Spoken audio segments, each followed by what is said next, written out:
జీవితం అనేది చాలా చిన్నది, ఎప్పుడు పోతామో తెలియదు.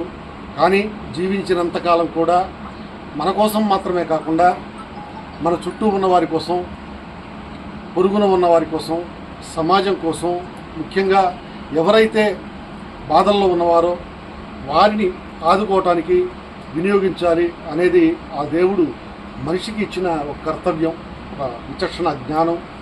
దాన్ని మరవకుండా మనం మనుషులు, మనం మానవత్వంతో మెలగాలి అనేది గుర్తుపెట్టుకుంటే ప్రతి ఒక్క మనిషి కూడా సమాజ సేవకే పాటుపడతాడు. కాబట్టి ప్రతి ఒక్కరూ కూడా నేను మనిషిని, నేను మానవత్వాన్ని విస్మరించకూడదు, నేను తోటి మనిషిని ప్రేమించాలి, తోటి మానవుడికి తోడ్పడాలి అనే నినాదాన్ని కులాలకి మతాలకి అతీతంగా ఆ దేవుడి ఆజ్ఞ మేరకు శిరసా వహించాలని చెప్పి మనసారా కోరుకుంటూ, ఇక నుంచి కూడా ఈరోజు నా పుట్టిన